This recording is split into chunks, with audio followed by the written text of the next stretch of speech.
ॐ नमः सिद्धेभ्यः। ॐ नमः सिद्धेभ्यः।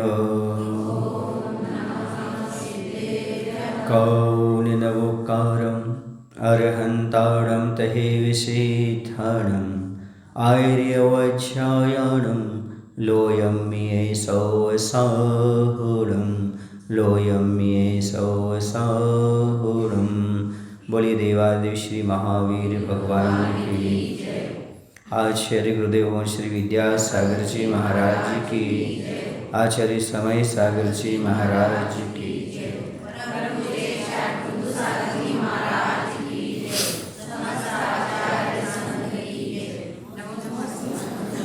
आज अपनी बात की शुरुआत मैं एक रविवारी कहानी से प्रारंभ करूँगा। एक शहर था। उस शहर में एक बहुत सुंदर मंदिर था, जहाँ पर लोग भगवान के दर्शन करने के लिए, पुण्य की वृद्धि के लिए, पाप के प्रक्षालन के लिए जाते थे। ठीक उसी के सामने एक गार्डन था, जिस गार्डन में लोग स्वास्थ्य लाभ हेतु व्यायाम करते थे। एक सामने आत्मा का लाभ प्राप्त करने के लिए मंदिर है और सामने स्वास्थ्य को ठीक करने के लिए गार्डन है। ये दोनों व्यवस्थाएं उस नगर में हैं। जिनको अपने अंदर का स्वास्थ्य ठीक करना है, पाप को दूर करके पुण्य से भरना है, वो मंदिर आते हैं। और जिनको रोग से मुक्त होकर के स्वस्थ होना है वो। लेकिन उसी बीच में एक ऐसा लड़का था जो गार्डन में कभी कभी जाता था, लेकिन मंदिर वह प्रतिदिन जाता था। उसे शरीर के बारे में इतनी चिंता नहीं थी जितनी चिंता आत्मा के बारे में थी। ये परिवार के संस्कारों का प्रभाव होता है। कुछ गार्डन में जाते हैं और कुछ अपने जीवन को गार्डन बना लेते हैं। कोई पुण्य कमाने जाता है, कोई स्वास्थ्य लेने जाता है और कोई पाप करने भी चला जाता है। इसके बीच में ही एक लड़का और एक लड़की, दोनों के दोनों उस गार्डन में आकर के मिला करते थे। दोनों बड़े आदमी की संतान थे, लेकिन जो लड़का मंदिर आता था वह गरीब परिवार से था। अब वो दोनों वहाँ पर मिला करते थे और छुप छुप करके मिला करते थे, ताकि परिवार को मालूम ना पड़े, दूसरों को मालूम ना पड़े। गार्डन का बहाना लेकर के मन को गार्डन करते रहते थे।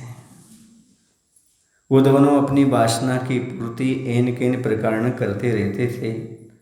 बात ऐसी थी कि जो लड़का था उसके पास बहुत सुंदर कार थी, और जो लड़की थी उसके गले में अच्छा डायमंड का हार था।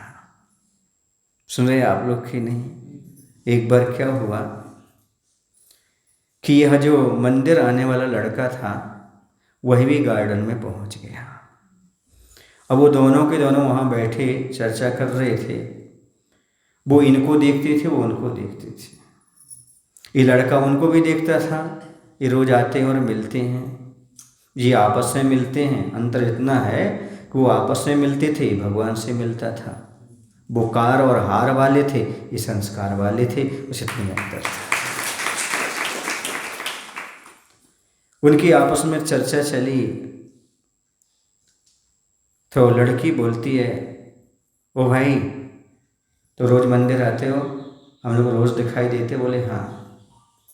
बोले पैदल आते हो? बोले पैदल आते। बोले हम लोग तो कार से आते, हमारे पास कार है। लड़का कहता है। वो लड़की कहती हमारे पास तो डायमंड का हार है। लड़का बोलता है आपके पिताजी बहुत बड़े आदमी हैं, जिन्होंने आपको कार दी, आपको हार दिया, पर मेरे पिताजी बड़े नहीं हैं पर अच्छे आदमी हैं, उन्होंने हमें संस्कार दिए। कार अच्छी, हार अच्छे के संस्कार अच्छे? अच्छा, आपके बच्चे के पास क्या है? कार है, हार है कि संस्कार है? यदि कार है तो कहीं घूम रहा होगा, हार है तो कहीं घूम रहा होगा, और संस्कार है तो प्रवचन में बैठा होगा। सीधी सी बात है। अब आप स्वयं समझ सकते हो कि बच्चे के पास कार है, हार है कि संस्कार है। जो यहाँ बैठा है तो समझो संस्कार है, और जो कहीं और है तो उसकी या तो कार है या हार है या जीवन की हार है। संस्कार के अभाव में जीवन की हार है। याद रखो, बच्चों के लिए तुम बेटे के लिए कार दो या ना दो चल जाएगा, बेटी के लिए हार दो ना दो चल जाएगा, लेकिन संस्कार नहीं दोगे तो जीवन का विकास नहीं हो पाएगा। बेटे को कार नहीं दोगे 2-4 दिन रोएगा, बच्ची को हार नहीं दोगे 2-4 दिन रोएगी, लेकिन संस्कार नहीं दोगे जीवन भर रोएगा। हार पाकर के, कार पाकर के आदमी अहंकार पैदा कर सकता है और पाप में भी लग सकता है। लेकिन कार ना भी हो, हार ना भी हो, यदि संस्कार हैं तो आदमी पाप से बच सकता है। पाप में कभी नहीं लगेगा क्योंकि उसके जीवन में संस्कार हैं।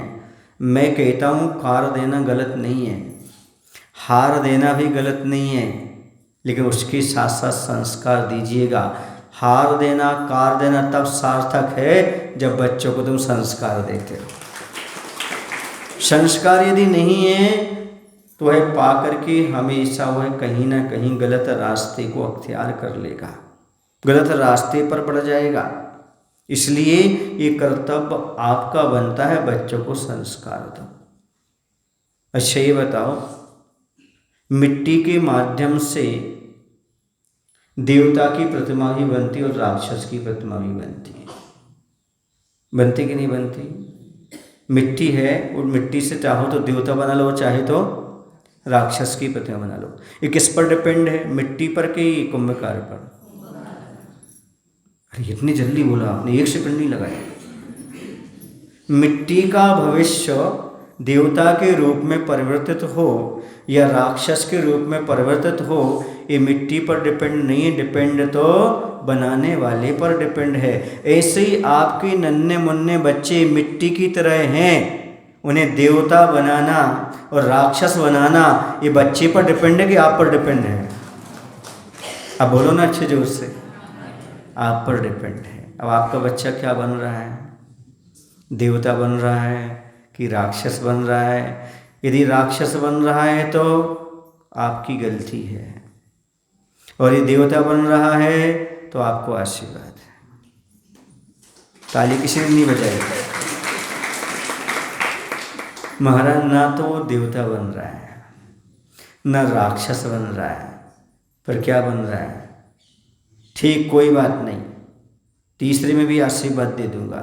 ना आपका बेटा राक्षस बने ना आपका बेटा देवता बने, लेकिन कम से कम आपका बेटा इंसान बन जाए, इसके लिए बहुत बड़ी बात है। ऐसे संस्कार तो डालो कम से कम बच्चों में कि वह देवता नहीं बनता कोई बात नहीं, राक्षस ना बने ये तो अच्छी बात है, राक्षस नहीं बन रहा, लेकिन इंसान बन रहा है कि नहीं बन रहा है इसके बारे में भी तो आपको सोचना पड़ेगा। यदि आपका बेटा राक्षस ना बन करके इंसान बन रहा है तो भी समझो आप संस्कार डाल रहे हैं उसमें। इंसान कौन? जिसे अपने माता पिता के प्रति बहुमान हो। इंसान कौन? जिसे अपने धर्म के प्रति, कुल के प्रति सम्मान हो, जो साधु संगति में रहता हो, जो कम से कम कुल और मर्यादा का पालन करता हो, जो अभक्त से बचता हो, कभी कोई व्यसन पाप में ना फंसता हो, कभी वह बेकारी के शब्द ना बोलता हो, बेकार समय बर्बाद ना करता हो, किसी का हित ना करता हो और वासना जैसी बुरी चीज़ों से बचा हो, वो इंसान है। कई सारी की सारी चीज़ें आपके बच्चे के अंदर हैं। यदि अंदर हैं तो समझो ये इंसान है, वरना वह देवता तो हो नहीं सकता। पर कौन होगा? आप स्वयं बोल रहे, मैं तो बोल नहीं पा रहा हूँ। क्योंकि आप निश्चित बच्चों के लिए कुछ ना कुछ दीजिए, मैं मानता हूँ, और देना भी चाहिए। लेकिन सबसे बड़ी दौलत है संस्कार की दौलत। यदि बच्चों के पास संस्कार की दौलत है तो कहीं भी जाएगा दौलत कमा लेगा, क्योंकि संस्कारवान कहीं भी जाएगा तो पैसा कमा लेगा। और कहते हैं बनिया का बेटा कहीं भी जाएगा पैसा कमा लेगा। बनिया समझते हो? जैन को बनिया बोलते हैं। जैन का बेटा है ना, वैश्य का बेटा है, व्यापारी का बेटा है, दुनिया में कहीं भी जाएगा। मारवाड़ी का बेटा है, कहीं भी जाएगा दुनिया में तो पैसा कमा लेगा, यदि उसके पास थोड़े से संस्कार हैं तो। वरना यदि संस्कार नहीं, तुम कमा के पैसा भी रख दोगे तो पैसे को उड़ा देगा। किसमें? पाप में, व्यसन में, वेश्यावृत्ति में, न जाने कहाँ कहाँ वह बर्बाद कर देगा। अच्छा ये बताओ, जब भी कभी संस्कारों की बात आती है तो आपके मुख से क्या निकलता है? बच्चों को संस्कार डालो, निकलते हैं ना? बोलो ना, बच्चों में संस्कार देना है। बच्चों में संस्कार अच्छे पड़ रहे हैं, पर आपने कभी सोचा कि हमें भी संस्कारवान बनना है? बोलो, कभी आपने ये नहीं कहा हमें भी कुछ सीखना है, हमें भी संस्कारवान बनना है? तो याद रखो, पहले संस्कारवान बनो, फिर परिवार में संस्कार डालने का प्रयास करो। क्योंकि जैसा सांचा होता है वैसी उसमें से ईंट निकलती है। सांचा समझते हैं आप लोग? मॉडल, जैसा मॉडल होता है ना, उसके अंदर प्रतिमा वैसे ही ढलती है, कोई वस्तु वैसे ढलती है। तो आप कौन हैं? माता पिता क्या हैं? मॉडल हैं। जैसा मॉडल होगा वैसे ही मॉडर्न बच्चे निकलेंगे। तो यदि मॉडल अच्छा है तो बच्चे अच्छे निकलेंगे। मैं तो साफ साफ कहता हूँ कि यदि सांचा सांचा है, सांचा माने सत्य है, सच्चा है, तो ईंट भी सांची निकलेगी। क्योंकि गुरु विद्या सागर एक सांचा है, जिनसे हम लोग ईंट निकले हैं, वो सांचे हैं, तो ईंट भी सांचे निकलेगी। क्योंकि जब सांचा सांचा है तो ईंट भी कैसे निकलेगी? जैसी वो कल बोल रहे थे कि अपनी शोभा बता रहे थे लोग कि मैं तो विद्यासागर जी महाराज की माता पिता को बहुत अच्छा ऐसा मानता था, सौभाग्यशाली, कि उनके माता पिता बहुत सौभाग्यशाली हैं। पर महाराज आपको देखकर लगता है आपके माता भी सौभाग्यशाली होंगे, आपके पिता भी सौभाग्यशाली होंगे। क्यों नहीं होंगे? क्योंकि सांचे की तो ईंट सांची होती ना। बोलो, जैसा सांचा वैसा ईंट।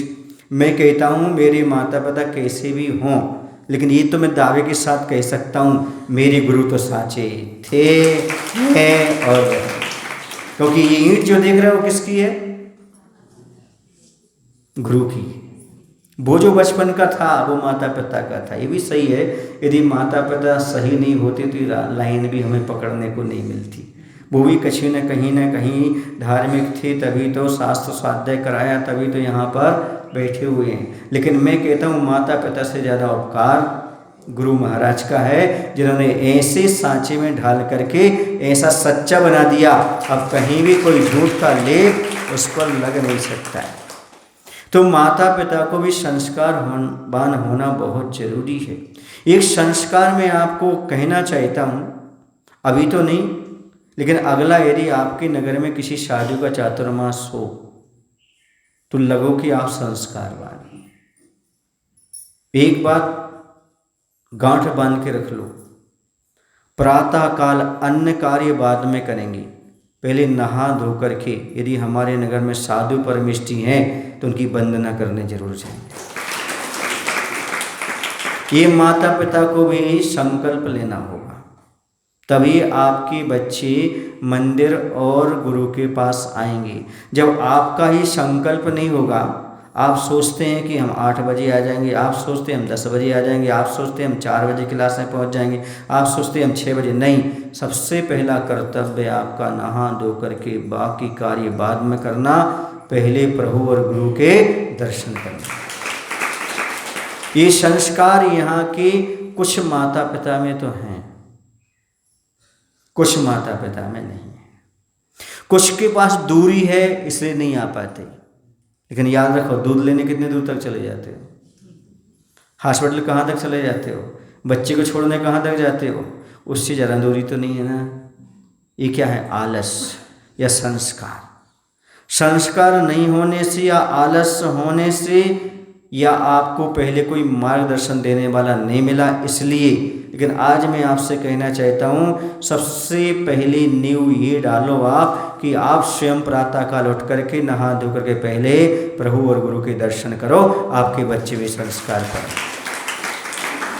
आप 10 तीर्थों के पुण्य के लिए छोड़ रहे हैं। कहा है जो प्रातः काल उठ करके साधु के दर्शन करता है वह 10 तीर्थों के पुण्य को कमा लेता है। 10 तीर्थों के पुण्य। और लिखा है साधु सद्या, है ना, और तीर्थ काला, ऐसा कुछ शब्द आया कि जब तीर्थ की वंदना का फल कालांतर में मिलेगा, लेकिन साधु के दर्शन का फल तत्काल प्राप्त होता है। ऐसा कहा, सुन रहे ना। अन्य ग्रंथों में पढ़ने को मिलता है जैन को छोड़ करके कि तीर्थंकर ऋषभदेव के दर्शन करने से 68 तीर्थों का पुण्य मिलता है। कितने? ये अपने ग्रंथ में नहीं, अन्य जगह जो समाज में ग्रंथ है उनको पढ़ते हैं तो उसमें लिखा हुआ है कि ऋषभदेव के दर्शन करने से 68 तीर्थों का पुण्य लगता है और दिगंबर साधु के दर्शन करने से 10 तीर्थों का पुण्य मिलता है। समझ आ रहा है आपको? कितने का? अब बताओ, 68 और 10 कितने हो गए? 78 तीर्थों का पुण्य। आप चूक रहे कि नहीं चूक रहे? इसलिए प्रातः काल सारे काम छोड़ करके क्या करना चाहिए? सबसे पहले प्रभु और गुरु के दर्शन करना चाहिए। ये प्रत्येक माता पिता का कर्तव्य होना चाहिए। जब ये माता पिता पालन करेंगे तो बच्चे भी पालन करेंगे। जब हम बहुत छोटे थे तब हम लोगों के हाथ में स्नान करने के बाद एक मुट्ठी में चावल और एक मुट्ठी में पैसा, पैसा समझते ना, दिए जाते थे। ये क्या करना है बेटा? ये भगवान के सामने चढ़ाना है और एक वहाँ पर गुल्लक रखी होगी ना, पेटी, उसमें डालना है। ये क्या थे? संस्कार थे। क्या आपके बच्चे के हाथ में रोज 2 चीज़ें होती हैं? सब लोग तो हानि कह पाएंगे। सब लोग हानि कह पाएंगे तो दरिद्रता कैसे समाप्त होगी? घर में प्रगति कैसे होगी? जब तक भगवान के चरणों में द्रव्य नहीं चढ़ाओगे और गुल्लक में पैसा नहीं डालोगे तब तक तुम गरीब बने रहोगे।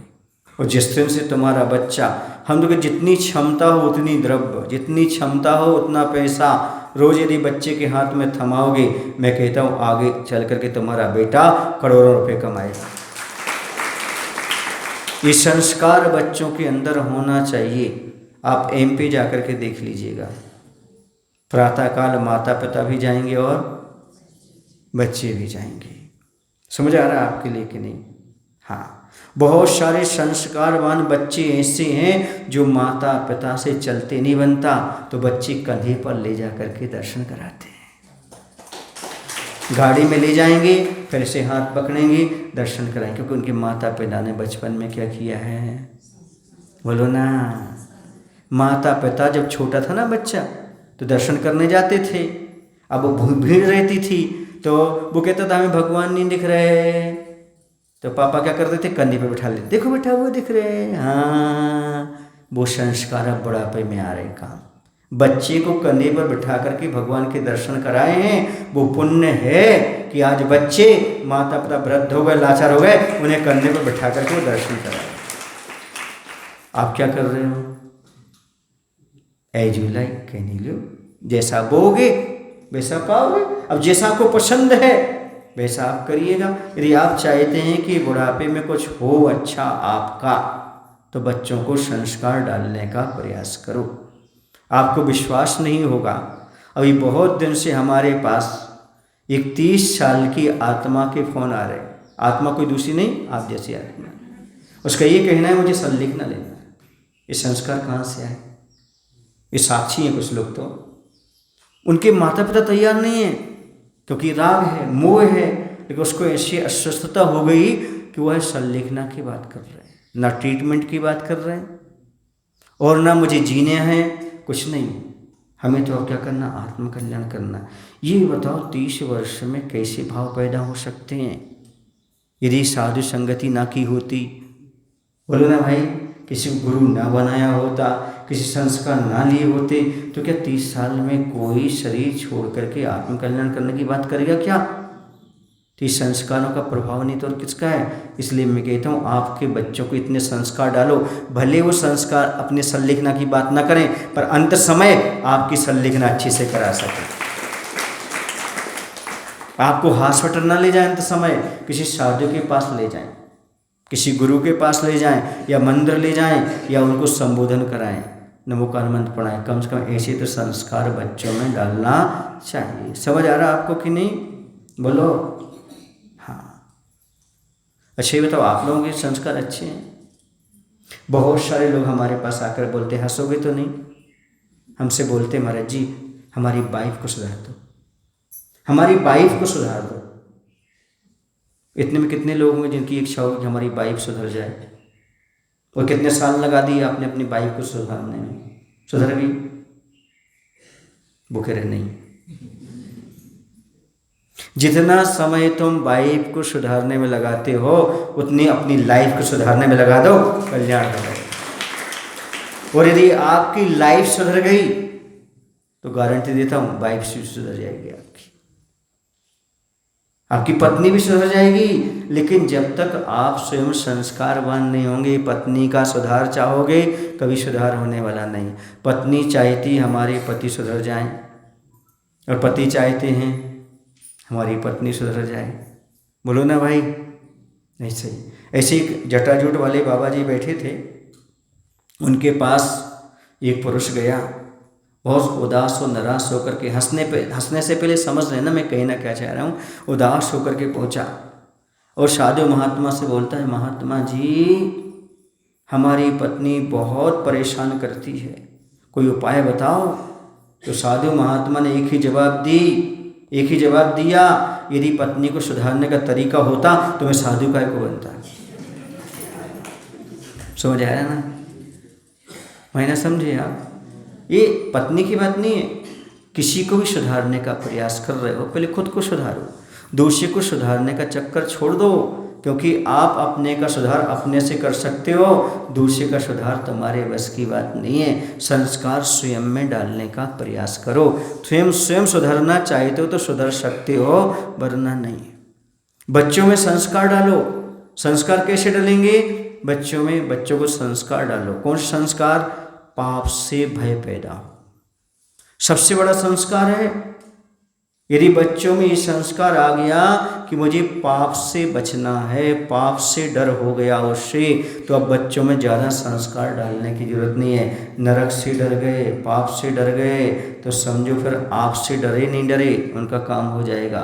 क्योंकि जो व्यक्ति पाप से डर जाता है उसका जीवन अपने आप संभल जाता है।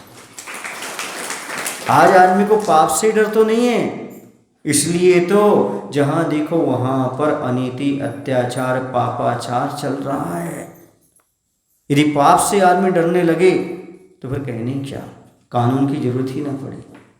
बस पाप से नहीं डर रहा है। ये संस्कार बच्चों में डालो कि जैसे बने हुए हमारे बच्चे पाप से डरने लगें। दूसरा, बड़ों का सम्मान करने लगे।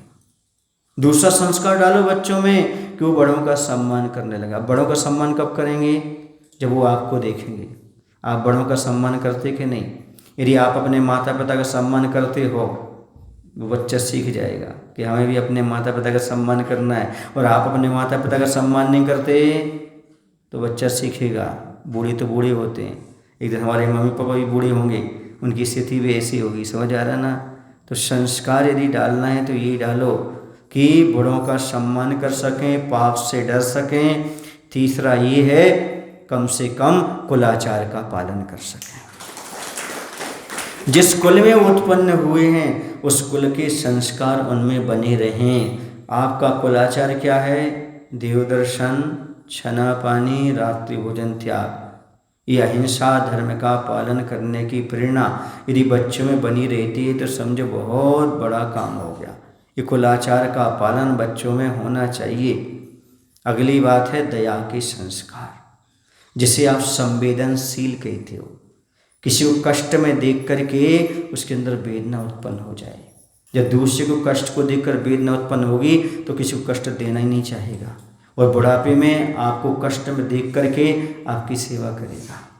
ये संवेदना के भाव, दूसरे को दुख को देख करके दुखी होने के भाव, ये आपके अंदर आएंगे तब बच्चों के अंदर पैदा हो गए। समझ आ रहा आपको कि नहीं? हाँ, ये संस्कार आप में, चूँकि आप लोग यहाँ पर बहुत संख्या में बुजुर्ग बैठे हैं, तो बुढ़ापा क्यों मिला आपको?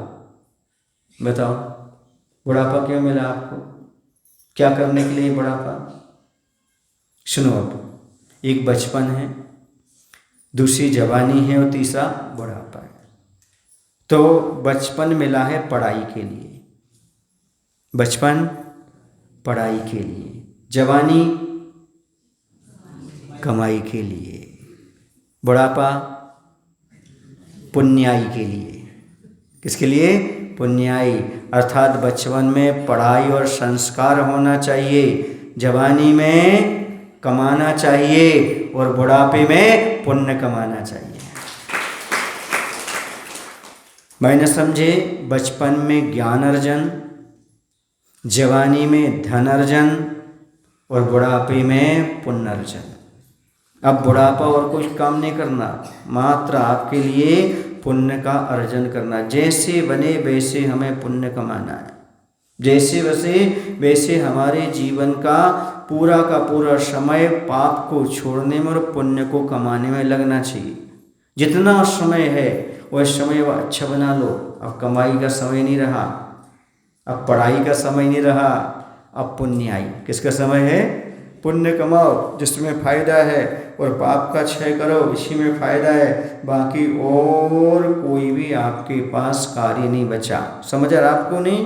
हाँ, बचपन में खेल, बचपन में खेल कूद में निकल जाता है ना, और जवानी में लाभ में निकल जाता है, लाभ है ना, और बुढ़ापा भला। आत्मा का भला कैसे हो ऐसा सोचो। ये है बुढ़ापा पाने के लिए क्या करना।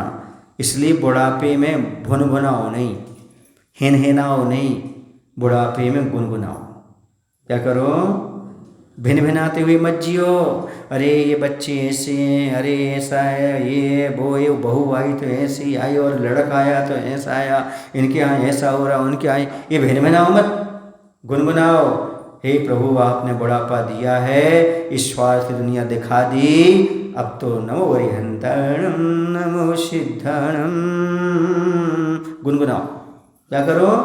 ये गुनगुनाने के लिए मिला है, भिनभिनाने के लिए नहीं।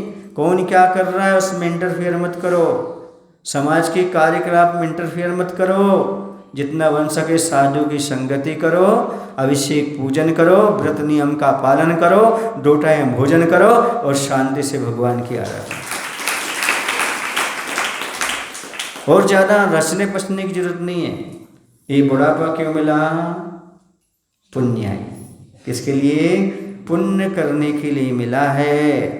और अगली बात बता दूं, बचपन सृजन के लिए होता है, बचपन सृजन के लिए होता है, और जवानी अर्जन के लिए होती है, अर्जन, धनार्जन, है ना, और बुढ़ापा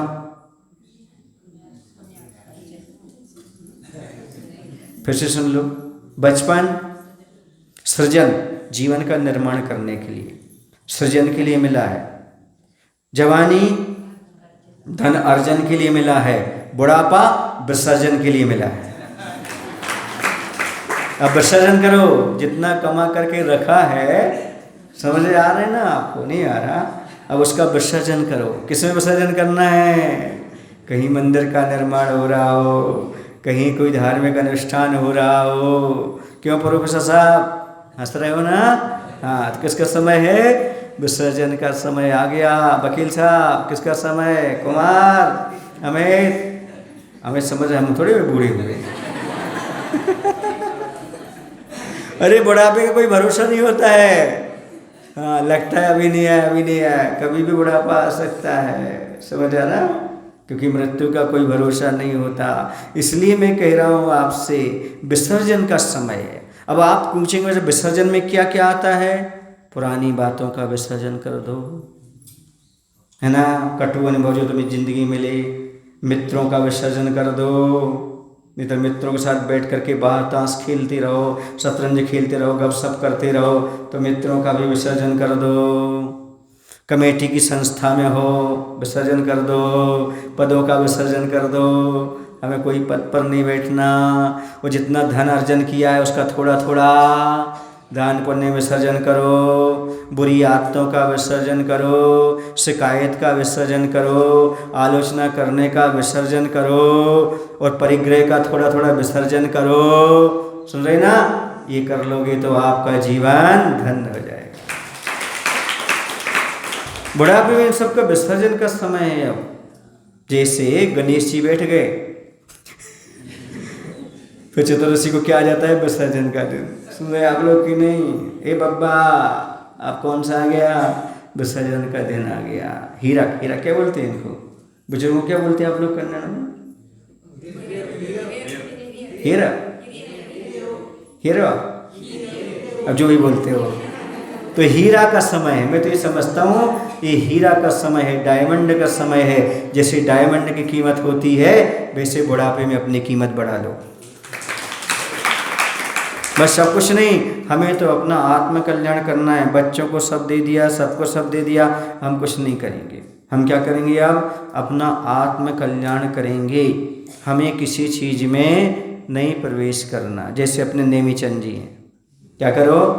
अपने विसर्जन कर दो, है ना? बस सबको छोड़ दो, अपने शांति से बैठो, भगवान की आराधना पूजन करो। कहाँ क्या हो रहा है इससे कोई मतलब नहीं है। अपना शास्त्र, अपनी माला और अपना ध्यान, धर्म ध्यान, बस ऐसा। तो बच्चों में संस्कार डालने की आवश्यकता है। अब आते हैं हम सबसे नीचे। आपकी पहले बूढ़े लोगों को साफ कर दें, है ना? सांचा साफ होगा तब तो ईंट साफ होगी। अब नन्हे मुन्ने बच्चों के बारे में, पाठशाला के बारे में। किसके बारे में? कहते हैं जिसके यहाँ पाकशाला अच्छी होती है। पाकशाला समझते हो? भोजनशाला। पाकशाला माने भोजनशाला। उसके परिवार के लोग स्वस्थ रहते हैं। और जिसके यहाँ पाठशाला होती है उस समाज के बच्चे पवित्र रहते हैं। इसलिए पाठशाला का होना बहुत ज़रूरी है। और यहाँ पर पाठशाला चलती है। अभी मेरे आने पर थोड़ी डिस्टर्ब हो गई होगी, नहीं चलती है। बहुत अच्छा, चलो अच्छी बात है। कुछ यहाँ भी सीख रहे बच्चे और कुछ वहाँ भी सीख रहे। पर देखो, बच्चों के लिए कुछ ऐसा दो ताकि वो बच्चे संस्कार लेते लेते कभी तीर्थ यात्रा कर सकें, कभी शादियों के पास जा सकें, कभी उनको अच्छी गिफ्ट मिल सके, कभी उनको अच्छा सर्टिफिकेट मिल सके, दिखा सके देखो हम पाठशाला पढ़ के आए, ऐसा है, ऐसा है, ऐसा है, ऐसा है। इन सब के लिए क्या ज़रूरत पड़ती है? थोड़ी सी धन की ज़रूरत पड़ती है। यदि व्यवस्थित फंड बना रहता है तो साल भर पढ़ाने वाले टीचरों को विकल्प नहीं होते। जब चाहो फंड में से पैसा निकालो, गिफ्ट बांट दो बच्चों को। जब चाहो चालना हो सहमति से कहीं कुंभोज बाहुबली ले जाओ, कहीं स्तव नदी ले जाओ, कहीं आसपास मुनि हैं चतुर्मास में वहाँ दर्शन करने के लिए जाओ। तो इससे क्या होता है? बच्चों का उत्साह बना रहता है। जैसे स्कूल में होता ना, सर्टिफिकेट भी मिलता है, मिलता कि नहीं मिलता है? उनको घूमने भी मिलता है, गिफ्ट भी मिलती है।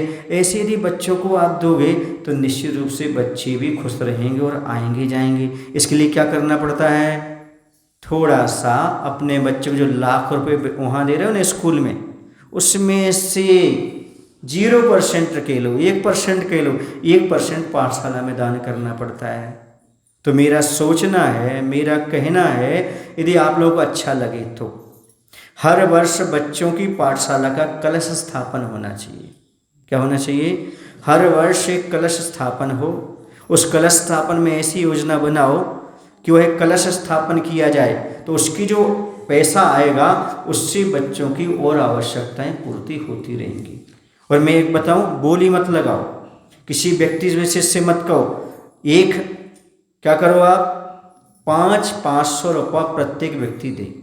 यदि किसी घर में सक्षमता है तो प्रत्येक परिवार का एक सदस्य 500 रुपये, जैसे 4 सदस्य हैं, है ना, तो 2000 रुपये, 5 इसके नाम, 5 इसके नाम, 5 इसके नाम, 500 रुपये मात्र एक जमा करो। जमा करने के बाद एक दिन जब हो जाए आपके 8-10 दिन में सबके ले लो। लेने के बाद सबके नाम लिख करके एक घड़े में पर्ची डालो, सुन रहे ना, उसमें से 3 पर्चियाँ निकालो। कितनी पर्चियाँ? 3 पर्चियाँ। एक पर्ची से उस दिन जो कार्यक्रम आप रख रहे हो, एक से चित्र अनावरण कराओ, उस कार्यक्रम का चित्र अनावरण करेगा। दूसरी पर्ची वाला दीप पूजन करेगा। तीसरी पर्ची वाला कलश का स्थापन करेगा। समझ आ रहा है आपको? इससे क्या होगा, सारे के सारे परिवार के लोग जब 500 रुपये देंगे, उन्हें भी लगेगा कि हमें बच्चे को भेजना चाहिए। बोलो ना, अभी फ्री में पढ़ते हैं तो लगता है कि हम कुछ कर ही नहीं रहे, कोई बात ही नहीं है। तो ऐसा आज से शुरू कर देना। कब शुरू कर देना? आज से। प्रवचन के बाद जिनकी भावना हो, जो पाठशाला के यहाँ पर संचरण करने वाले हैं, उनको अपना अपना नाम लिखा देना। क्या कर देना? और मैं कहता हूँ पिछली परिवर्तन के एक दिन पहले बाद या आगे पीछे अपन कलश का स्थापन कर लेंगे। पाठशाला का कलश का स्थापन साल भर के लिए हो जाएगा। ऐसे ही हर वर्ष करना। फिर क्या करना? हर वर्ष। तो ये फंड साल भर तक चलेगा, फिर खर्च हो जाएगा तो अगले साल फिर करना। यदि साधु मिलते गए तो उनके सानिध्य में करना, नहीं मिला तो आप लोग समाज के बैठ कर किस प्रकार की योजना करना। क्योंकि कोई भी इतना दरिद्र नहीं होगा कि बच्चों को 500 रुपये ना दे सके। बोलो ना, हर परिवार से कम इतना तो प्राप्त आपको। हम कहते 800 परिवार नहीं देगा, 500 देगा, 500 नहीं देगा, 100 परिवार भी देगा, तो साल भर की व्यवस्था बच्चों की अच्छी तरह से चलती जाएगी। जो बच्चे, इससे क्या होगा, अब सुनो, अब आप महिमा सुनो इसकी। ये ज्ञान दान है। कौन सा दान है? ज्ञान दान। ज्ञान दान देने से कुंद कुंद जैसे आचार्य बनते हैं। ये ग्वाले ने वहाँ शास्त्र दिया था, उससे कुंद कुंद जैसे महान अध्यात्म योगी आचार्य बन गए। ज्ञान दान के माध्यम से आपके जो बच्चे हैं ना, और आपकी बुद्धि ना अच्छी बढ़ेगी। जो आप ट्यूशन 4 बार ट्यूशन पढ़ा करके और हज़ारों रुपये दे करके बच्चों को उतना ज्ञान नहीं दे पा रहे हो, उतना पाठशाला में 500 रुपये का दान करके बच्चे के नाम से उसकी बुद्धि का विकास करा सकते हो। हमारे बच्चे के नाम से 500 रुपये, ये ज्ञान दान बच्चे के नाम से हुआ तो बुद्धि किसकी बढ़ेगी? बच्चे की। आपके नाम से हुआ, आपकी बढ़ेगी। पत्नी के नाम से हुआ तो उनको ज़्यादा बुद्धि की जरूरत पड़ती है, तो सबकी बुद्धि बढ़ती जाएगी। जिसके नाम से आप दोगे तो आम के आम, गुठलियों के नाम, व्यवस्था की व्यवस्था होगी। बच्चे पढ़ेंगे भी और ज्ञान दान भी होगा और आपके संस्कार ही बने रहेंगे। कम से कम इतना आज से प्रारंभ कर दो। जिस दिन बाद अपन कलश स्थापन करेंगे, लेकिन आज से ही आप नाम लेन देना प्रारंभ कर दो, ताकि बच्चों के लिए साल भर की अच्छे से व्यवस्था हो सके। समझ आ रहा ना? ये संस्कार की बात है। किसकी बात है? संस्कार की बात है, ज्ञान की बात है। आपका 500 रुपया बच्चों के लिए आगे चल करके 50 लाख का काम करेगा। यदि बच्चा संस्कारवान निकल गया तो पाठशाला में मैंने यही सीखा था, और आपका वो सहयोग रहेगा। समझ गए ना? इसलिए आज से ही आप अपना प्रारंभ कर देंगे। बोले महावीर भगवान की जय। आचार्य गुरुदेव श्री विद्यासागर जी महाराज की जय। हे प्रभु, हम सभी को इतनी शक्ति, इतनी बुद्धि देने की कृपा करो, ताकि हम स्वयं संस्कार बनकर बच्चों में संस्कार देने का प्रयास कर सकें। नमो शिवाय।